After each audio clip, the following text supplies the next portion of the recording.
Bismillahirrahmanirrahim. Assalamualaikum warahmatullahi wabarakatuh. Dan salam sejahtera.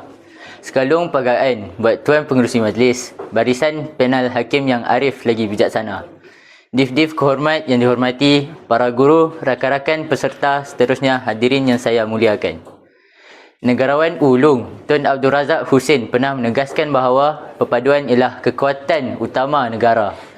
Bertepatan dengan semangat itu, Rukun Negara diisytiharkan pada tahun 1970 sebagai ideologi kebangsaan bagi menyatukan rakyat selepas negara melalui detik hitam perpecahan.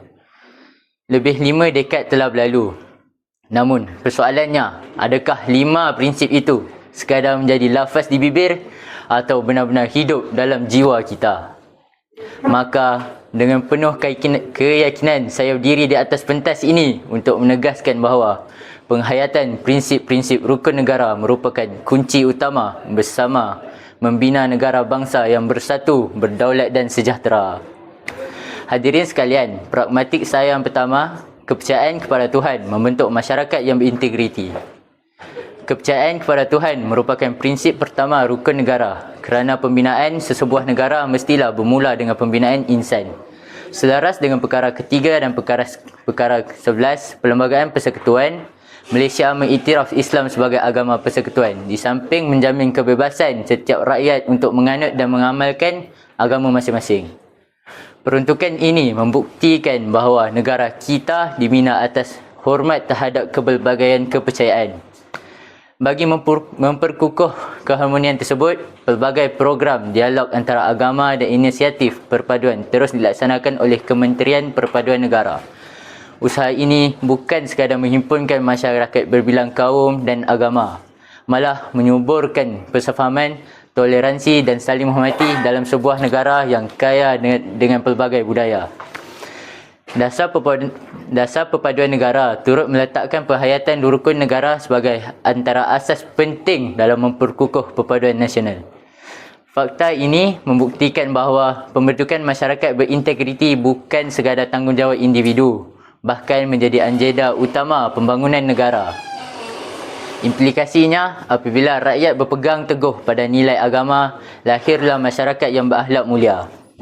Hadirin yang saya hormati, pragmatik saya yang kedua, kesetiaan kepada raja dan negara memperkukuh kedaulatan negara bangsa. Institusi raja berperlembagaan merupakan lambang perpaduan dan kesinambungan negara.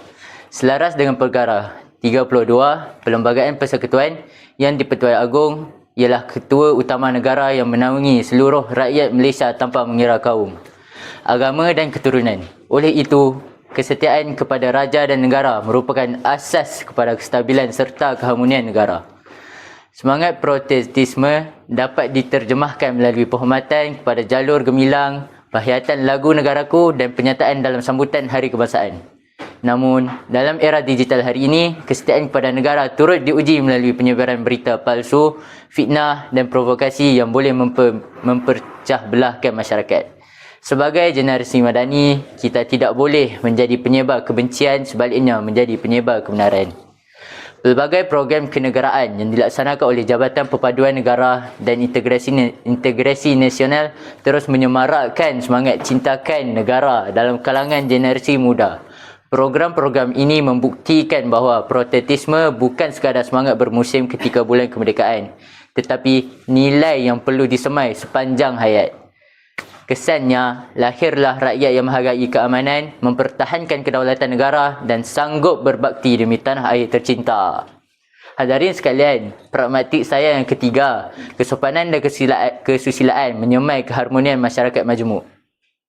Kemajuan sebuah negara tidak hanya diukur melalui pecakar langit yang menjulang tinggi atau teknologi yang semakin canggih, tetapi turut diukur melalui akhlak rakyatnya.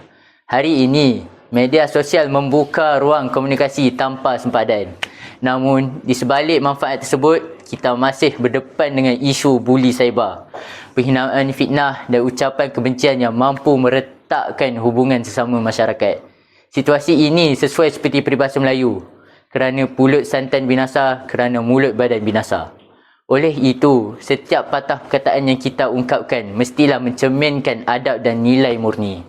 Pelbagai kempen kesedaran berkaitan etika komunikasi dan literasi digital terus dilaksanakan bagi membentuk masyarakat yang lebih berhemah ketika berinteraksi.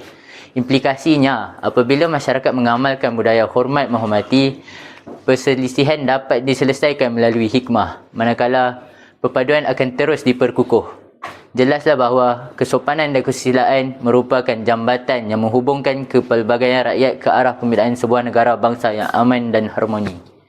Hadirin sekalian, kesimpulannya, pembinaan negara bangsa bukanlah tugas pemimpin semata-mata, tetapi amanah seluruh rakyat Malaysia. Kepercayaan kepada Tuhan melahirkan rakyat berintegriti. Kesetiaan kepada raja dan negara mempertahankan kedaulatan tanah air. Manakala kesopanan dan kesusilaan menyatukan masyarakat yang berbilang bangsa dan budaya. Marilah kita menjadikan rukun negara bukan sekadar ikrar yang dilafazkan pada setiap himpunan, tetapi kompas yang memandu setiap tindakan kita. Andai prinsip-prinsip itu terus subur dalam jiwa rakyat, saya yakin Malaysia bukan saja akan dikenali sebagai sebuah negara yang maju, malah sebagai sebuah negara bangsa yang bersatu, berakhlak dan disegani dunia. Sekian, wabillahi taufiq wal hidayah. Wassalamualaikum warahmatullahi wabarakatuh. Terima kasih.